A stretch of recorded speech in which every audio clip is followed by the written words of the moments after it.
मैं नहीं लूँगा। गडकरी जी एक अपने में एक इंट्रोडक्शन है, एक अपने में इंस्टीट्यूशन है।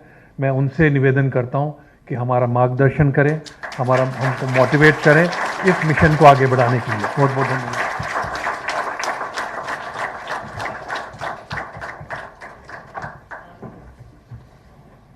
मंत्रिमंडल में मेरे सहयोगी डॉक्टर महेंद्र नाथ पांडे जी,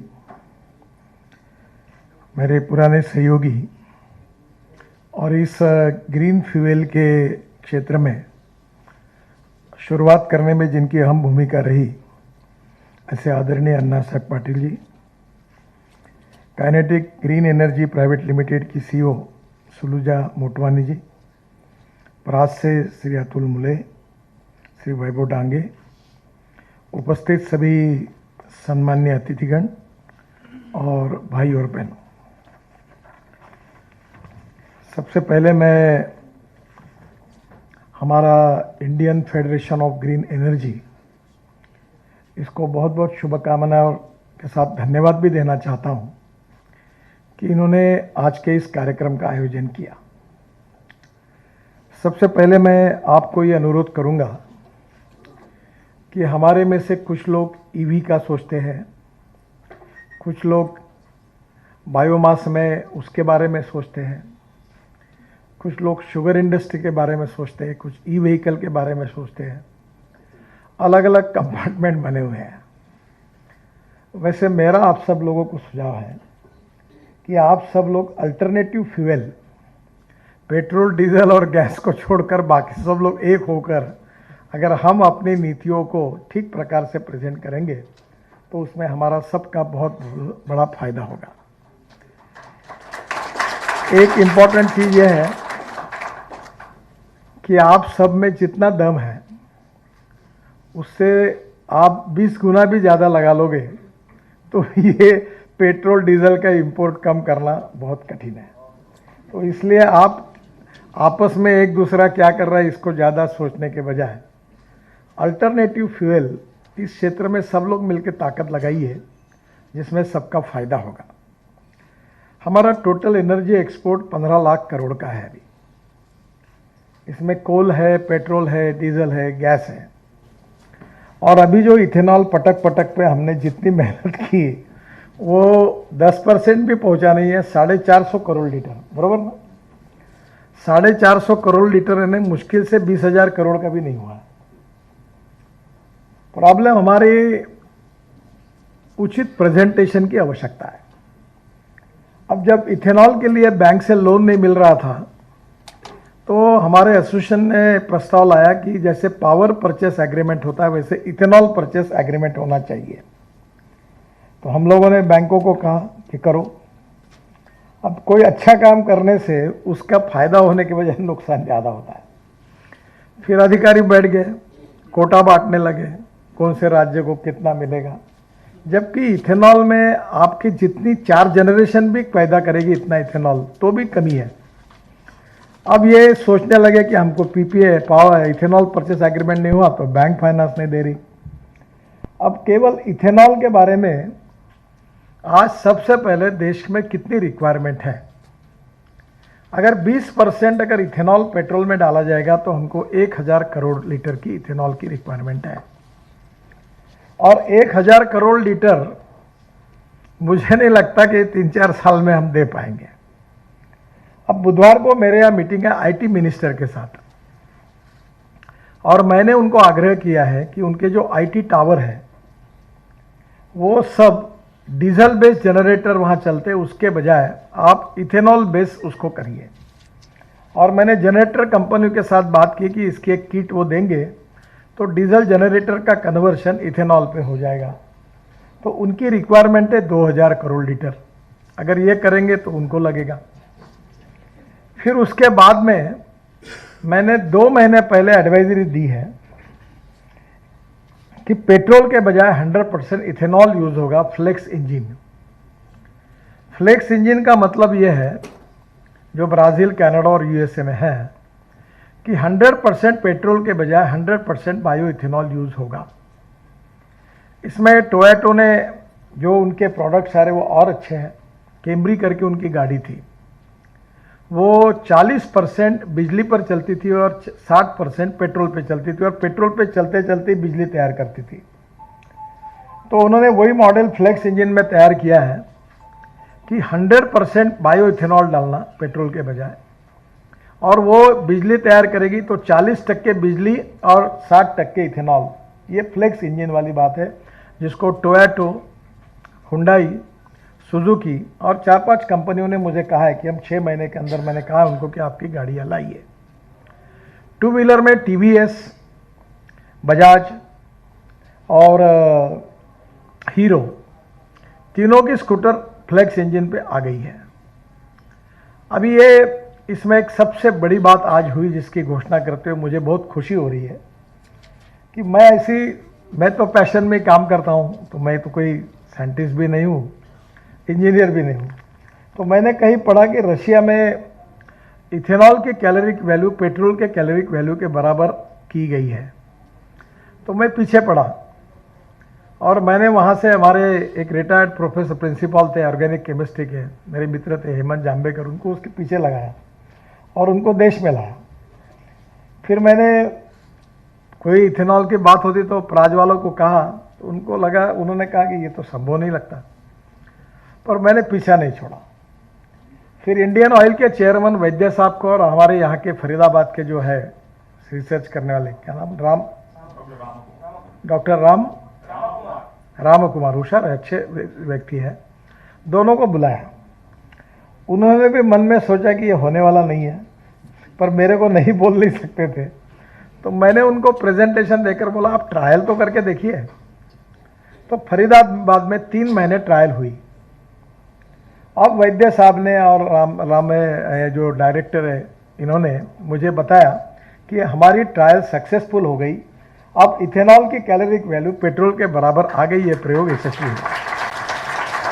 यानी जो हमारे ऑटोमोबाइल वाले चिल्लाते थे कि भाई हमारा एवरेज कम हो रहा, नुकसान हो रहा, वो प्रॉब्लम सॉल्व हो गया और अब इंडियन ऑयल ने उसको एक्सेप्ट कर दिया। अब उनका कहना है कि सीएम को एक बार दिखा, मैंने कहा आपने प्रूवन किया तो सीएम फिर से ट्रायल लेने की आवश्यकता तो नहीं है, फिर भी लगता है तो वो भी कर ले। अभी इसका मतलब ऐसा है कि इथेनॉल की कैलोरिक वैल्यू पेट्रोल के बराबर हो गई और फ्लेक्स इंजन अगर आएंगे तो इसमें एक अड़चन है जो मैं आपको अनुरोध करूंगा कि आप लोग साइलोज में काम करने के कारण आपकी स्ट्रेंथ बराबर नहीं आ पाती, प्रेजेंटेशन ठीक नहीं हो पाता। अभी उसमें प्रॉब्लम यह आया है कि पीछे पढ़ के मैंने इथेनॉल के पंप के लिए परमिशन देने के लिए कैबिनेट में नोट मंजूर हुई। वो नोट जब मंजूर हुई उस ऐसी आई है कि पेट्रोल डीजल के साथ ये अनिवार्य होगा कि बायोफ्यूल का भी रहना चाहिए। अब वो ये नया एक्सपीरियंस है, अब ये सब मंजूर हो गए, हमें याद ही नहीं आया। अब इथेनॉल पंप को लेने के लिए Indian Oil, Bharat Petroleum, Reliance, Nayara, ये सब कंपनी आया, तो इसको अगर हमारे शुगर फैक्ट्री वाला जाएगा पंप डालने के लिए तो उसका कहना है कि 25 करोड़ की बैंक गारंटी चाहिए, तब वो कंपनी को मान्यता मिलेगी। अब ये 25 करोड़ वाला शुगर वाला कहा जाएगा, वो तो 25,000 का दे नहीं सकता, ऐसी स्थिति है, तो 25 करोड़ का देना है पहले ही प्रॉब्लम। तो वो प्रॉब्लम अभी मेरी पेट्रोलियम मंत्री से बात हुई है कि इथेनॉल के लिए पंप डालने के लिए अगर कॉमन करना है तो ये कंडीशन जो है ये उपयोगी नहीं है। तो अब इथेनॉल के पंप के लिए पॉलिसी हो गई पर पंप खुले नहीं। फ्लेक्स इंजन की गाड़ियाँ अभी आएगी, स्कूटर भी आएगी और इसमें इकोनॉमिक्स है। इथेनॉल ज़्यादा से ज़्यादा 62 रुपये लीटर होगा, 65 रुपये लीटर होगा, पेट्रोल 110 रुपये, 120 रुपये है, कैलोरिक वैल्यू सेम है, तो ग्राहकों के 50% पैसे बच जाएंगे तो कोई खुशी से लेगा। तो इसलिए पहली बात तो ऐसी है कि ये इथेनॉल अगर फ्लेक्स इंजन में आएगा तो फिर कितना होगा, तो आप उसका हिसाब लगाइए कि पेट्रोल के बराबर अगर इथेनॉल जाएगा तो कितना होगा। फिर इसके साथ जो हमारे शुगर इंडस्ट्रीज के भी प्रमुख यहाँ बैठे हैं, सबसे बड़ी बात जो है जिसके तरफ ध्यान देना चाहिए कि इथेनॉल में वैल्यू एडिशन क्या हो सकता है, फार्मास्यूटिकल और केमिकल इंडस्ट्रीज में इथेनॉल का क्या क्या हो सकता है। और शुगर इंडस्ट्री, क्योंकि रूरल एग्रीकल्चर इकोनॉमी को मजबूत करना ये इथेनॉल के पॉलिसी के पीछे सबसे बड़ा उद्देश्य है। और इसलिए मुझे लगता है कि अभी sugar institute, sugar research organisation, sugar, इसमें देखो शुगर सरप्लस प्रोडक्शन है। इस बार हंस रहे हम लोग क्योंकि ब्राज़ील में ड्रॉट पड़ा है, पर ब्राज़ील में जिस दिन प्रोडक्शन बढ़ गया उस दिन तुम जैसे 10 साल हम रोते रहेंगे, वैसे कुछ सरप्लस है। और 22 रुपये 24 रुपये किलो शुगर का भाव होगा तो गन्ने का भाव तो कम होने वाला नहीं है, पॉलिटिकली संभव नहीं है, तो क्या होगा। तो आज अपने को शुगर को कम करना है। Sugar surplus, rice surplus, corn surplus, wheat surplus. ये यूक्रेन की लड़ाई हो गई तो हमारे व्हीट जा रहा है, ये ब्लेसिंग एंड डिसगाइज हो गया वो। तो आज हमारे पास गोडाउन रखने में जगह नहीं है, केवल ऑयल सीड को, एडिबल ऑयल सीड को छोड़कर बाकी सब सरप्लस है। और इसलिए आने वाले समय में एनर्जी सेक्टर में हमें डाइवर्सिफिकेशन ऑफ एग्रीकल्चर किए बिना कोई उपाय नहीं है। और इसलिए इथेनॉल की जो कैपेसिटी है जो आज हम कर रहे हैं उससे 20 गुना भी करेंगे तो भी हम लोग सप्लाई नहीं कर पाएंगे, क्योंकि इसमें केमिकल और फार्मास्यूटिकल इंडस्ट्री में इथेनॉल के इतने प्रोडक्ट्स हैं कि जिसके बारे में अब शुगर एसोसिएशन ने आगे आकर स्टडी करके शुगर मिल ने इसमें आगे आना चाहिए। तो मुझे लगता है इतना डाइवर्सिफिकेशन इथेनॉल का है। तो मेरा आपसे एक अनुरोध है कि हमें गवर्नमेंट में भी ये प्रेजेंट करना पड़ेगा, बैंकों को करना पड़ेगा कि भाई इसमें आप फटाफट परमिशन दो। मुझे बिहार के मंत्री मेरे पास आए और वो कहने लगे कि हमें 16 करोड़ का ही कोटा दिया। तो मैंने कहा 16 करोड़ क्यों देते हो, इनको 200 करोड़ का जितना करना उतना करने दो ना, इतना तो इथेनॉल हमको लगने वाला है। आज 20% का टारगेट ही हम पूरा नहीं कर पाए, हम 9.5 पर ही अटक रहे अनेक दिनों से।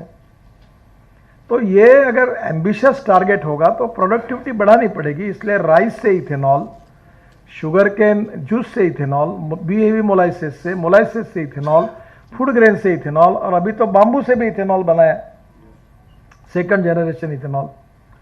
तो मुझे लगता है कि अब इसमें हमें और आगे जाना चाहिए। इसमें जहां राइस अवेलेबल होगा वो राइस, उसमें थोड़ी पॉलिसी ये कर दी कि फूड कॉरपोरेशन ऑफ इंडिया से हम राइस खरीदी करें। उनने 22 रुपये रेट रखा। अब मार्केट में जो ब्रोकन राइस है वो 13 रुपये किलो मिलता है, तो ये 22 रुपये कौन लेगा।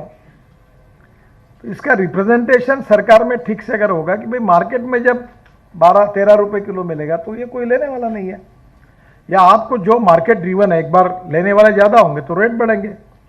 और फूड कॉर्पोरेशन ऑफ इंडिया अपना ऑप्शन करते रहे और आगे जाएगा। कॉर्न में भी अभी वायबिलिटी है। तो मेरा आपसे एक अनुरोध है कि इथेनॉल के प्रोडक्शन को बढ़ाने के बारे में शुगर इंडस्ट्री को सबसे गंभीरता से सोचना होगा। अभी मुझे पंकज जैन मेरे पास आए थे करीब 1-1.5 महीना पहले। उन्होंने कहा कि हमने बातचीत जब हुई तो उन्होंने एक निर्णय किया कि शुगर कैन जूस से इथेनॉल का हम 2 रुपये लीटर रेट बढ़ाएंगे। और दूसरी बात उन्होंने कहा कि जो पेमेंट है वो 15 दिन के अंदर करेंगे, ताकि शुगर के बजाय शुगर कैन जूस से डायरेक्ट इथेनॉल बने। और अभी अतुल जी यहाँ बैठे हैं, इन्होंने एक सक्सेसफुल एक्सपेरिमेंट किया है कि शुगर केन से जूस से सायरप बनाकर स्टोरेज करना साल भर, और सायरप से फिर इथेनॉल बनाने में कोई शुगर लॉस नहीं होता। बराबर है ना, अतुल भोसले के आपने सक्सेसफुली किया। तो हम लोग शुगर मिल में ही सायरप बनाए बड़े प्रमाण पर, क्योंकि अब मोलाइसिस का भी शॉर्टेज होगा, और उसका कन्वर्शन साल भर में हम इथेनॉल में करें, और फ्लेक्स इंजन और ये सब होके इथेनॉल का प्रोडक्शन, और इथेनॉल की कैलोरी की वैल्यू पेट्रोल के बराबर होने के कारण मेरा अक्सर ये आग्रह है आप सबको कि केवल इथेनॉल की इकोनॉमी कम से कम हमारे देश में 2 लाख करोड़ की बननी चाहिए, जो आज 20,000 करोड़ की है। अब ये इसको एक्सपांशन करने के लिए हमारी एसोसिएशन, इसका जो डाइवर्सिफिकेशन है, टेक्नोलॉजी है, इनोवेशन है, रिसर्च है, इसके ऊपर शुगर मिल के मन में, सरकार के मन में, फूड डिपार्टमेंट के मन में, बैंकिंग सेक्टर के मन में एक पॉजिटिव कॉन्फिडेंस तैयार करना होगा कि इतनी रिक्वायरमेंट है, इतना एनर्जी हमारा इतना इंपोर्ट हो रहा है, इतना कम है, और इसलिए सब फ्रंट पर हमको काम करना होगा। अभी 2025 में हमारा इंपोर्ट 25,000 करोड़ पे जाएगा, क्योंकि ऑटोमोबाइल इंडस्ट्री का जो मेरे अंडर है उसका अभी वॉल्यूम है 7.5 लाख करोड़ का, और 7.5 लाख करोड़ की इंडस्ट्री को मेरी इच्छा है कि मैं 2025 तक इसको 15 लाख करोड़ का बनाऊंगा। अब उसमें ऐसा है कि हमारा 3.5 लाख करोड़ का एक्सपोर्ट है, वो हमको 8 लाख 10 लाख करोड़ तक ले जाना है।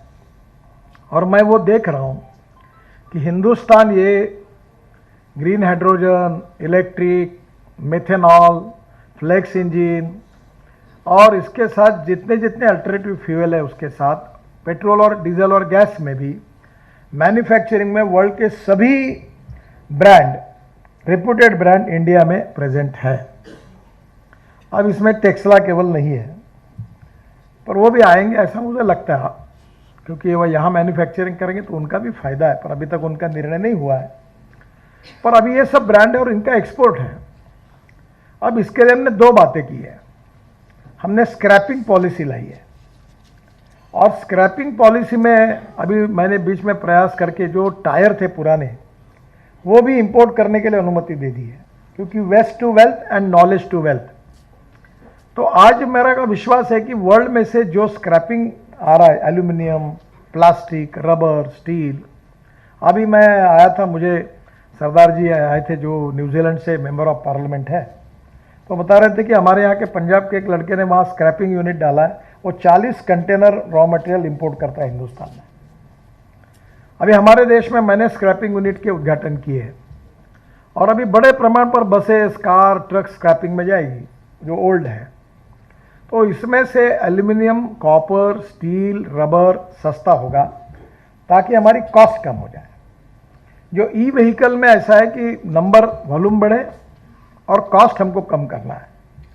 और कॉस्ट कम करने में जैसे ये रॉ मटेरियल उपलब्ध होगा, वैसे हमारे यहाँ लिथियम आयन बैटरी जो है इसकी कॉस्ट भी हमको कम करनी होगी, और हम काफ़ी इंपोर्ट पर डिपेंड हैं।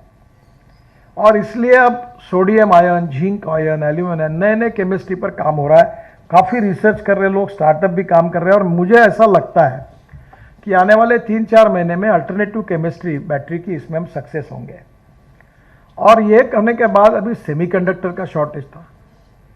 कुछ दिन पहले आईटी मिनिस्टर और मैं, इंटेल के जो चेयरमैन थे पैट्रिक, उनके साथ हमारी काफ़ी बड़ी मीटिंग हुई, और जब मैंने उनको इंडियन ऑटोमोबाइल इंडस्ट्री का सिनेरियो बताया तो उन्होंने कहा कि सेमीकंडक्टर के लिए हमको काफ़ी ताइवान से, इधर से इंपोर्ट होता है। अब धीरे धीरे, जिसका उल्लेख महेंद्रनाथ जी ने PIL स्कीम का किया है, हमने बड़े प्रमाण पर यह स्कीम के द्वारा प्रोत्साहन दिया है, हेवी इंडस्ट्रीज ने दिया है, जिसके कारण काफ़ी बड़ा परिणाम अच्छा है। तो आने वाले समय में ई व्हीकल की कॉस्ट कम करने के लिए जो पेट्रोल इंजन की कॉस्ट है, डीजल इंजन की कॉस्ट है, कार की, स्कूटर की, वही कॉस्ट हमारी इलेक्ट्रिक की हो, तो मुझे लगता है वो दिन दूर नहीं है। आने वाले समय में जिस प्रकार से प्रोडक्शन बढ़ेगा, नंबर बढ़ेगा, तो मैं तो ये मानता हूँ कि इक्वल कॉस्ट होगी। मेरे मन में तो गट फीलिंग है कि संभावना ये है कि ई व्हीकल सस्ता होगा और पेट्रोल वाला महंगा होगा। अब ये, इसके लिए वॉल्यूम का गेम है। अब ये भी गति से सरकार इसको प्रोत्साहित कर रही है। अच्छी बात ये हुई कि मिथेनॉल की बात डॉक्टर सारस्वत करते थे। अब ये बात पूरा है कि इकोलॉजी एंड एनवायरनमेंट के लिए कोल की बात करते हैं तो प्रॉब्लम आता है, पर हमारे देश को इकोनॉमी और इकोलॉजी एंड एनवायरनमेंट दोनों को भी सोच के हमको आगे जाना होगा। आज अगर हम हमारे टोटल पावर बास्केट में 38% पावर सोलर है और 0 कार्बन एमिशन की तरफ जाना है, तो हम लोग कह रहे कि हम 70% हम लोग सोलर पे जाएंगे। पर फिर भी अभी तो सिनेरियो ऐसा है कि देश में पावर की कमी लग रही है, क्योंकि इकोनॉमी का ग्रोथ बढ़ रहा है। तो आने वाले समय में हमको ग्रीन पावर में जाना ही अल्टीमेट ध्येय है, पर ग्रीन पावर उतनी नहीं है करके हमारे कारखाने बंद करना और बेरोजगार करना लोगों को, ये तो नहीं हो सकता। हम जरूर ग्रीन चाहते हैं। तो अभी हमने 70 कोल ब्लॉक्स निकाले ऑप्शन में प्राइवेट सेक्टर के लिए। हमारे देश में कोल भी हम इंपोर्ट कर रहे हैं। अब हाइड्रो पावर में फॉरेस्ट इन्वायरमेंट वाले उसमें अड़चन है। हमारी 50,000 मेगावाट हाइड्रो पावर अटकी हुई है। जियो थर्मल में हमको जाना होगा। कहीं ना कहीं तो अभी हमारे पास यूरेनियम नहीं है, पर थ्योरियम बेस्ड न्यूक्लियर पावर का भी कुछ जगह सोचना होगा, अदरवाइज हम आत्मनिर्भर भारत नहीं बन पाएंगे। और इसलिए कोल ब्लॉक्स में CBM coal based methane available है।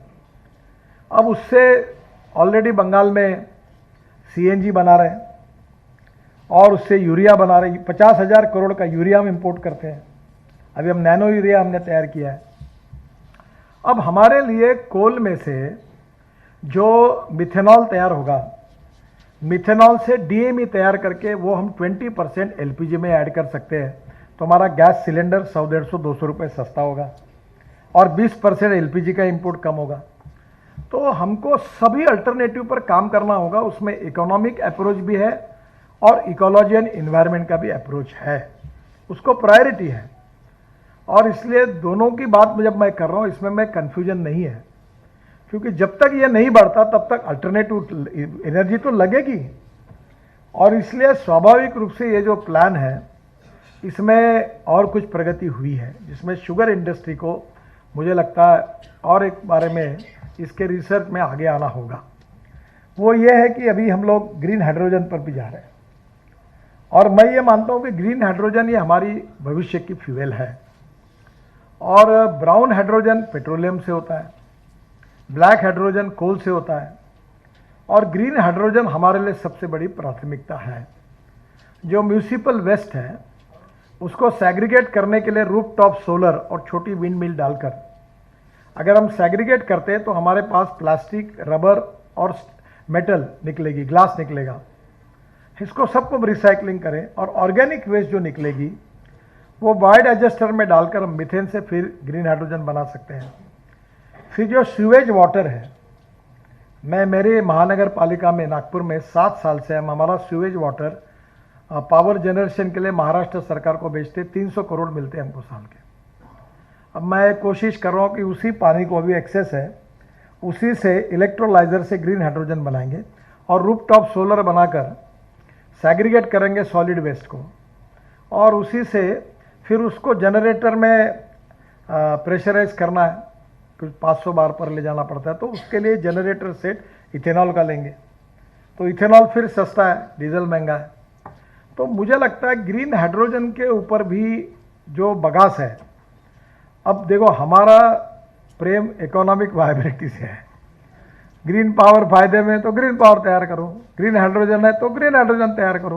कोई हमने कॉन्ट्रैक्ट थोड़ी किया कि मंगलसूत्र पहना के जीवन भर हमको पावर तैयार करनी है। जिसमें ज़्यादा पैसा मिलेगा वो तैयार कर, किसान का फायदा होना चाहिए। तो बगास से भी और बायोमास से भी ग्रीन हाइड्रोजन बन सकता है।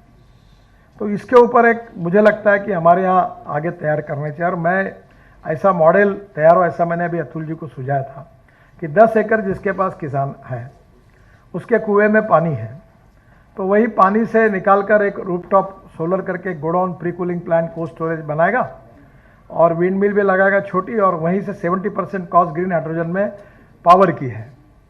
और पावर जनरेट करके उसको जनरेटर में कॉम्प्रेस करके इथेनॉल के उसको वही पंप होगा और वही ट्रक और बसेस वही भरेगी।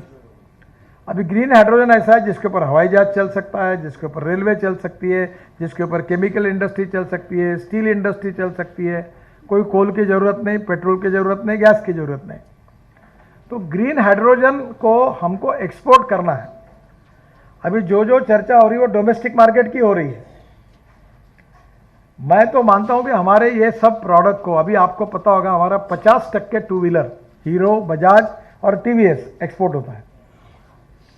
तो अभी हम एक्सपोर्ट का तो सोच ही नहीं रहे और वर्ल्ड में हम कॉम्पिटिटिव है प्राइस पॉइंट ऑफ व्यू, क्योंकि स्किल्ड मैन पावर और रॉ मटेरियल के हिसाब से हम ही होंगे। प्रोडक्ट जो बात इसने हमारे यहाँ सुलझा ने कही, अभी हम लोग स्टार रेटिंग ला रहे हैं और हम लोगों को जगाएंगे कि स्टार रेटिंग वाला प्रोडक्ट खरीदी करो, नहीं तो कोई भी चीज़ दिल्ली में पट कर बना लेते हैं। ई रिक्शा मैंने लाई और मुझे बहुत खुशी, पर फटाफट सस्ते में बनते हुए तो बहुत सुप्रीम कोर्ट तक झगड़ा हुआ। तो मैंने कहा कि डुप्लीकेट पार्ट यूज़ करने दो ना गरीब आदमी को, बिगड़ा क्या है। तो वो गए वो कोर्ट तक। तो आखिर एक दिन मैं आता हूँ आर्ग्यू करने के लिए। महात्मा गांधी जी ने कहा था कि जब तुम कोई निर्णय अगर गलत भी करते हो पर उसमें गरीब का फायदा है तो करना चाहिए, ऐसा उन्होंने कहा था। मैंने बोला इसका एक्सल, उसका चक्का, वो करने दो। बेचारा रिक्शा जो चलाने वाला आदमी, उसको अगर 80,000 में 1 लाख में रिक्शा अच्छा मिलता है तो ज़रूर मिलना चाहिए। मैंने उसको बहुत सिंप्लीफाई किया। पर एक बात जरूरी है कि क्वालिटी भी मेंटेन होनी चाहिए, प्रोडक्ट स्टैंडर्डाइज होना चाहिए। और ये भी नहीं तो बैंक फाइनेंस करेंगे और 1 साल में रिक्शा खत्म हो गया तो प्रॉब्लम आएगा। तो मैं आपको यही कहूँगा कि सभी इसमें अभी प्राज वालों ने, इंडियन ऑयल ने, ये 2 अच्छी बातें हुई। इन्होंने शायद पानीपत में ये जो परली है, परली से इथेनॉल बनाया 1 लाख लीटर और 150 टन रोज बिटुमिन तैयार करे। तो मैंने वैद्य साहब को, इंडियन ऑयल के चेयरमैन को कहा मेरे से रेट कॉन्ट्रैक्ट कर लो, तुम जितना बिटुमिन तैयार करोगे उतना मैं एनएचए में खरीद लूँगा। तो गांव-गांव में परली इतनी जलाकर पूरा दिल्ली में प्रदूषण हो रहा है। ऐसे 50 प्लांट खड़े हो जाएंगे, पूरा बिटुमिन हम खरीदी करेंगे, इथेनॉल सरकार खरीदी करेगा। अभी आसाम में बाम्बू से इथेनॉल बना है, थोड़ी कैपिटल कॉस्ट उसकी ज़्यादा है। जो मैंने कहा कि इसको सेकंड जनरेशन इथेनॉल में कैपिटल कॉस्ट को कम करना होगा। अब कल अच्छी बात हुई, सारस्वत साहब बहुत पीछे पड़े। अभी हमारे यहाँ 15% आसाम पेट्रोलियम 100 टन मिथेनॉल पर डे बनाता है, वो 22 रुपये लीटर है।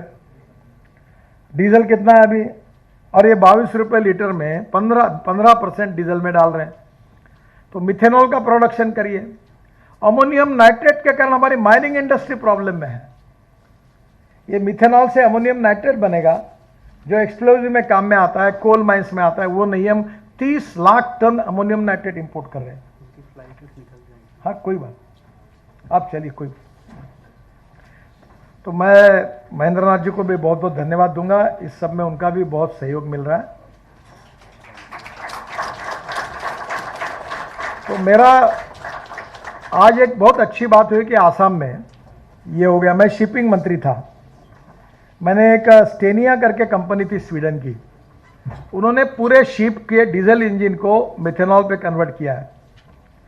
और पूरे शिपिंग में अगर वो गंदा ऑयल जला के पोल्यूशन करने के बजाय अगर मिथेनॉल आ जाएगा तो इंपोर्ट भी बचेगा, और कितना बड़ा पोटेंशियल है। तो चाहे डीएमई बनाए, चाहे अमोनियम नाइट्रेट बनाए, चाहे मिथेनॉल बनाए, चाहे यूरिया बनाए, देश में खूब संभावना है। और मुझे ऐसा लगता है कि इसमें निश्चित रूप से हम आगे जाने के लिए सब लोग मिलकर अल्टरनेटिव फ्यूल, ये बैनर लगकर, और ये जो Indian federation of green energy, तो सब एक हो जाए। तुम में सब में जितना धमक है, दम है, उससे 10 गुना भी ताकत आएगी तो भी देश की रिक्वायरमेंट तुम पूरी नहीं कर सकते। इसलिए काय के लिए एक दूसरे के प्रति चिंता करते। इलेक्ट्रिक में जिसको करना है वो इलेक्ट्रिक में दम लगा दें, जो इथेनॉल में वो इथेनॉल में लगा ले। पेट्रोल, डीजल और गैस को छोड़कर जो जो अल्टरनेटिव है, जिसमें जिसको जिसको जितना करना है उतना करने दो, कोई फर्क नहीं पड़ता। ये 25 में 25 लाख करोड़ का इंपोर्ट होने वाला ऐसा एक्सपेक्टेशन है। अब हम 20,000 करोड़ पे है इथेनॉल वाले, तो हमको कहाँ प्रॉब्लम है। और इसलिए मैं ये मानता हूँ कि ये जो पॉजिटिविटी और confidence between the administration, between the department, between the state government and between the stakeholders, ये प्रॉपर स्टैटिस्टिक के साथ निर्माण करना होगा। हाँ, ये होगा तो ये फिर ये बीच में पीपीए अटक गए, ये अटक गए, कोटा तय, जरूरत ही नहीं कोटे की, शॉर्टेज ही शॉर्टेज है, और 10 साल तो कुछ होने वाला नहीं है। और मेरा शुगर इंडस्ट्री से बहुत अनुरोध है कि आप शुगर का 50% प्रोडक्शन साइरप में करो, बिल्कुल कम करो, तो शुगर के भाव 32-34 पे रहेंगे। अगर ये प्रोडक्शन, अभी महाराष्ट्र 3रे नंबर पर है वर्ल्ड में। कल अजित पवार मेरे पास आए थे, बोल रहे थे अरे तुमने ऐसा कैसे कहा कि वो शुगर केन लगाते रहोगे तो आत्महत्या करने का समय है। मैंने बोला बिल्कुल सही कहा मैंने। अगर ये शुगर 22 रुपये किलो होगी तो कारखाने क्या करेंगे, कहाँ से पैसे दे पाएंगे। बिल्कुल शुगर प्रोडक्शन में 50% साइरप पे जाइए। 2 रुपये रेट सरकार ने बढ़ाया। पिछले आने वाले सीजन में मैं आपसे अनुरोध करूंगा कि बिल्कुल आग्रह से बोलिए साइरप में जाओ, और साइरप मोलाइसेस के बजाय बाजार में इथेनॉल के लिए दो, इथेनॉल की कैपेसिटी बढ़ाओ, और इसके साथ शुगर को प्रोडक्शन कम करो। शुगर इस साल फिर भी मुझे लगता है 340 लाख टन, 355, और इंडिया की रिक्वायरमेंट कितनी है 276, और पुराना बैंक बैलेंस कितना है पूरा सरप्लस 108, और 108 में ये फिर ऐड किया आपका तो फिर हालत खराब कर दिया आपने, 22 रुपये शुगर पर जाएगी, कैसे करेंगे?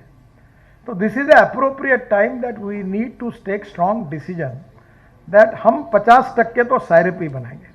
पहले तो BAV मोलाइसिस बनाएंगे 7%, फिर उसमें बाकी जाए उसका 50% सायरप बनाएंगे और जूस टू इथेनॉल बनाएंगे।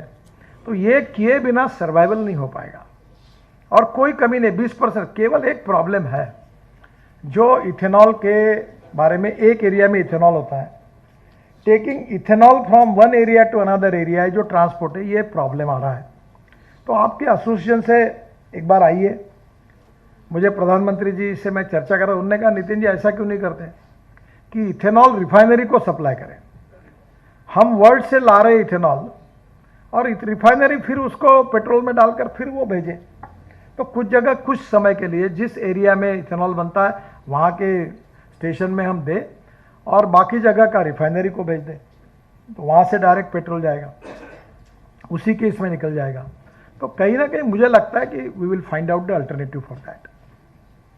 इसका जो फाइनेंस का प्रश्न है, ये जो लंदन ट्रांसपोर्ट की बात आई, वो बड़ा इनोवेटिव फाइनेंस है, मैं उसको बहुत प्रचार करता हूँ। 9 प्राइवेट ऑपरेटर एक जगह आए और लंदन ट्रांसपोर्ट में उन्होंने बसेस खरीदी की प्राइवेट में, ड्राइवर कारपोरेशन का और कंडक्टर प्राइवेट वाला, और दोनों का यूनिफॉर्म एक, बस का रंग एक, और ये पर किलोमीटर उसको देते हैं। एक बस एक दिन में 220-240 किलोमीटर चलती है। अब आप मुझे बताइए, इसमें कोई फाइनेंस में तो कोई प्रॉब्लम ही नहीं। अभी मैंने लोकसभा में जवाब में कहा था 11 लाख व्हीकल ई व्हीकल हुए। अभी मेरे पास चिट्ठी मांगने के लिए लोग आते कि मुझे वेटिंग लिस्ट है ई व्हीकल की, मुझे आप पत्र दो ताकि मिलेगा। सब 6-6, 8-8 महीने वेटिंग लिस्ट हो गई। अब ये लंदन का मॉडल ऐसा है कि बेस्ट कंपनी की बस डीजल की एक दिन में पर किलोमीटर उसकी कॉस्ट है डीजल की 115 रुपये। जो इथेनॉल की बस हमने स्कैनिया की चलाई थी वो 78 थी, और जो इलेक्ट्रिक की बस है पूना में और मुंबई में आ रही वो 50 रुपये से कम है। मैंने हमारे यहाँ एक इलेक्ट्रिक बस वो विशाखापट्टनम वाले कंपनी से डोनेशन में ली है। अभी और 4 बसेस मैंने उनको CSR में मांगी है। वो गजानंद महाराज का एक शेगांव है, तो मैं पूरे सीनियर सिटीजन और दिव्यांगों को वो बस में फुकट में शेगांव और माहौर की यात्रा करता हूँ नागपुर से। वो बुक है सितंबर तक। तो वहाँ इलेक्ट्रिक चार्जिंग शेगांव में भी डाल दिया वहाँ के संस्थान ने, तो रोज़ बस जा रही है। अभी माहौर में भी डाल दिया, तो फुकट में रोज दिव्यांग, अंधे, ये सबको फुकट में ले जाता हूँ मैं। हजारों लोग जा रहे हैं। तो ये अभी ये इलेक्ट्रिक का खर्चा ही 50 रुपये है, जहाँ अब टैक्सी में, बस में इकोनॉमिक वायबिलिटी कितनी बढ़ती है।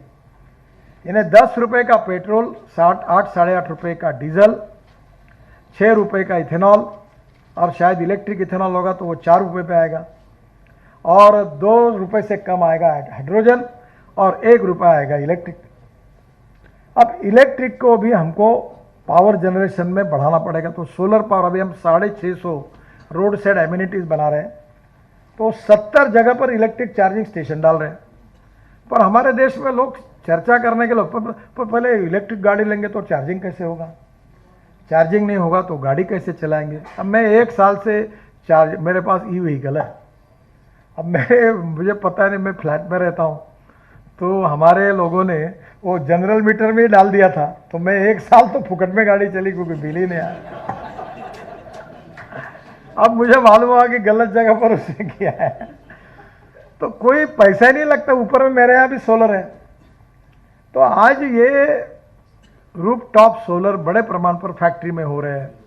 सब पावी हमारा एक ऑडिटोरियम है सुरेश भट्ट, उसमें 1100 गाड़ियों का पार्किंग है। 100 गाड़ियों का चार्जिंग नीचे में कर दिया है। गवर्नमेंट ऑफिस में चार्जिंग बन रहे हैं, सब इंडस्ट्री में बन रहे हैं। हम चार्जिंग स्टेशन डाल रहे हैं, तो कोई कमी नहीं है फास्ट चार्जिंग। अच्छा, जिसमें रोज टेक्नोलॉजी बदल रही है। तो मेरे हिसाब से मुझे ऐसा लगता है कि आने वाले समय में हमारे इसमें से इस सेक्टर को, जितने बातें आपने फाइनेंस की बताई, इसका 100 समस्या का एक ही उपाय है, वो है ये अल्टरनेटिव फ्यूल में जितने लोग हैं इनको सबको प्रायोरिटी सेक्टर में लेंडिंग में डाल दो। ये अगर होता है तो ये प्रॉब्लम सुलझाया जाएगा। और मैं ज़रूर एक बार इसके लिए फाइनेंस मिनिस्टर को, क्योंकि आखिर निर्णय उनको करना है, उनके पास और रिजर्व बैंक के पास ज़रूर इस बात को कहूँगा, क्योंकि ये होने से देश का इंपोर्ट बचेगा, प्रदूषण कम होगा। Import substitute cost effective, pollution free and indigenous, और इस सेक्टर से हमारा एक्सपोर्ट बढ़ेगा, एम्प्लॉयमेंट पोटेंशियल बढ़ेगी। देश को सबसे ज़्यादा जीएसटी राज्य और देश को देने वाला कोई सेक्टर है तो ऑटोमोबाइल सेक्टर है। और इस सेक्टर ने अभी तक कम से कम 2 करोड़ लोगों को रोजगार दिया, डायरेक्ट इनडायरेक्ट। और अगर ये 15 लाख करोड़ का होगा तो 5 करोड़ लोगों को रोजगार मिलेगा। और इसलिए इसका एंसिलरी जो तैयार है इंडस्ट्री, वो 50,000 करोड़ का टर्नओवर है। और बैटरी में इसमें नए स्टार्टअप आ रहे, रिसर्च हो रहे हैं। तो मेरा विश्वास है कि इस सेक्टर में बहुत पोटेंशियल है। हम निश्चित रूप से फाइनेंसिंग के बारे में जब वायबिलिटी आती है तो लोग दौड़ते हुए आते हैं। देखो, दुनिया झुकती है, झुकाने वाला चाहिए। चमत्कार होता है, नमस्कार होता है। अभी जो टैक्सी पेट्रोल पे डीजल पे चला रहा वो इलेक्ट्रिक पे आएगा तो उसकी फ्यूल में कितनी बचत है, इकोनॉमिक वायबिलिटी एकदम बढ़ गई, मेंटेनेंस कॉस्ट भी निग्लिजिबल है। तो बैंक वाले दौड़ दौड़ के उसको देंगे फाइनेंस, क्योंकि उसमें एश्योर्ड इनकम है, प्रॉफिटेबिलिटी ज़्यादा है। तो मुझे लगता है ये निश्चित सॉल्व होगा। थोड़ा थोड़ा स्टार्टिंग पीरियड में टीथिंग ट्रबल होती है, वो निकल जाएगी। और सरकार पूरा इसके लिए पॉजिटिव है। हमें उचित जगह पर उचित समय पर अपने सेक्टर का प्रॉपर प्रेजेंटेशन नहीं हो रहा है। और मैं आपसे अनुरोध करूंगा कि हम लोग साइलोज में बटे हुए हैं। एक बार अल्टरनेटिव फ्यूल के सेक्टर को एक करके एक इफेक्टिव मिलकर हम सब फेडरेशन एक हो जाए, और जो भी आपको लगता है उससे मिलकर हम सरकार के सामने लगातार उचित प्रेजेंटेशन करेंगे तो आने वाले समय में इस सेक्टर में खूब संभावना है। और ये जैसे मैंने कहा कि 2024 एंड तक 25 शुरू होगा तो 25 लाख करोड़ का इंपोर्ट होगा। तो मुझे लगता है कि उस समय हमारी संभावना कितनी बढ़ेगी। अब फ्लेक्स इंजन आ जाएंगे, फ्लेक्स इंजन की स्कूटर्स आएगी, मोटरसाइकिल आएगी, इथेनॉल के पंप आएंगे। मैं तो चाहता हूँ कि शुगर फैक्ट्री अपने खुद के इथेनॉल के पंप डाल दे और वो इथेनॉल बेचे। तो मुझे लगता है कि आने वाले समय में ये जो ट्रांसफॉर्मेशन हो रहा है उसके लिए हम यूनाइट होकर, और इसमें जो दिक्कतें हैं इसका प्रॉपर प्रेजेंटेशन कभी फूड मिनिस्ट्री को, कभी पेट्रोलियम मिनिस्ट्री को, कभी बाकी भी मिनिस्ट्री के साथ उचित प्रकार से करते रहेंगे तो आने वाले समय में इन सब समस्याओं का समाधान मिलेगा। जो फाइनेंस में बहुत से कंपनियों ने अपनी सीबीएसई खुद फाइनेंस कंपनियां तैयार की हैं। अभी एक इलेक्ट्रिक ट्रक बना है, वो मेरे पास आए तो मैंने उनको नया मॉडल दे दिया। तो मैंने बोला एक काम करो, डीजल की जितनी कॉस्ट है उतनी कॉस्ट हो तुमको पहले पे कर दे, और फिर एक फार्मूला निकालो कि महीने में मेरे हिसाब से 2-2.5 से 3 लाख रुपए का डीजल लगता है, इलेक्ट्रिक 40,000 की लगती है, तो 2 लाख रुपए महीना बचेगा। तो 1 लाख रुपए महीना उसका फायदा, 1 लाख रुपए महीना तुमको जमा कर देगा। 1 लाख रुपए महीना 9% इंटरेस्ट से पूरा ले लो, पैसा मिल जाएगा, ट्रक उसके नाम से कर दो। तो ये धीरे धीरे अब जो बड़ी कंपनियां हैं उनके ऑलरेडी फाइनेंस कंपनियां हैं, और मैं अनुरोध करूंगा सबको कि आप आपकी सीबीएस यानी एनबीएफसी आप भी तैयार करो। और जब एनबीएफसी बड़े प्रमाण पर ट्रक को तो वही फाइनेंस कर रही है, और इसलिए बैंकों भी आगे आएगी, कोऑपरेटिव बैंक भी आएंगी, क्रेडिट सोसाइटी भी आएगी, एनबीएफसी भी आएगी। तो मुझे लगता है एक बार अगर चलने लगा, दौड़ने लगा तो सब लोग फाइनेंस करेंगे। और प्रायोरिटी सेक्टर के बारे में आपकी बात जो है वो निश्चित रूप से मैं रिजर्व बैंक और फाइनेंस मिनिस्टर तक पहुंचाने की कोशिश करूंगा। ग्रीन हाइड्रोजन, इसके लिए हम लोग ब्लैक और ब्राउन हाइड्रोजन में नहीं जाए, पर ग्रीन हाइड्रोजन के लिए भी ये फेडरेशन की तरफ विशेष से शुगर इंडस्ट्री इसमें आए और बगास से बायोडाइजेस्टर में डालकर ग्रीन हाइड्रोजन बनाए, और वही अपना ट्रक बसेस पूरी उसी में फिलिंग स्टेशन बनाए। अभी मेरे पास गाड़ी है ग्रीन हाइड्रोजन की, इतनी सुंदर गाड़ी है कि मर्सिडीज से भी कंफर्टेबल है। कभी आप, आज मैं लेके नहीं आया उसको, गैस भरने के लिए वो फरीदाबाद में ज़रा वो पंपिंग स्टेशन अमेरिका से आने वाला वो आएगा अभी 15 दिन में, तो वो गाड़ी फिर वो गैस भरने में आसान होगा। तो इतनी सुंदर गाड़ी है, उसका नाम है फ्यूचर, भविष्य। जापान में उसका नाम अलग है। तो मुझे लगता है वो अभी इलेक्ट्रिक 40% और ग्रीन हाइड्रोजन और सस्ता होगा, इथेनॉल और इलेक्ट्रिसिटी और सस्ता होगा, पूरी इलेक्ट्रिसिटी और सस्ता होगा, और जीरो कार्बन इमिशन।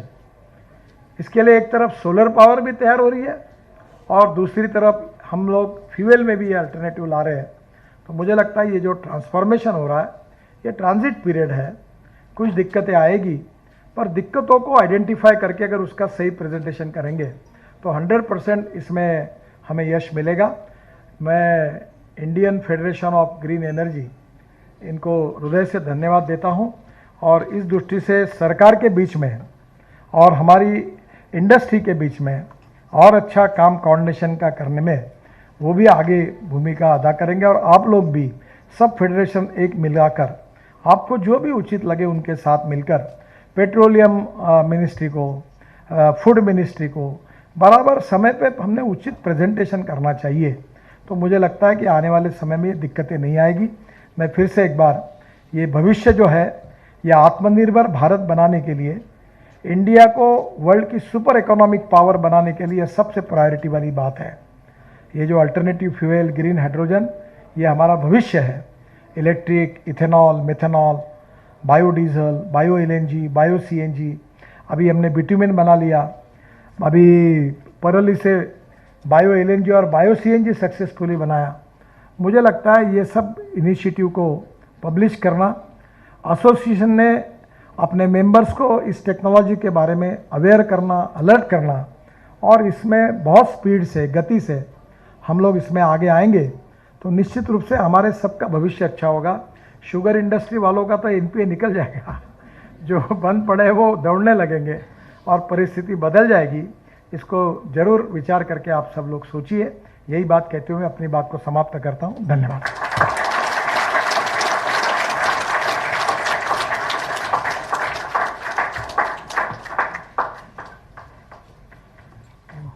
बहुत बहुत धन्यवाद आदरणीय गडकरी जी, आपके पॉजिटिव नोट के साथ और आपके आश्वासन के लिए कि इस सेक्टर में जो आप इस सेक्टर की बात जो आरबीआई और फाइनेंस मिनिस्ट्री तक रखेंगे। आपका बहुत बहुत आभार। मैं सुलजा मैम से रिक्वेस्ट करूंगा कि हमारे गडकरी जी को एक हमारा स्मृति चिन्ह भेंट करें।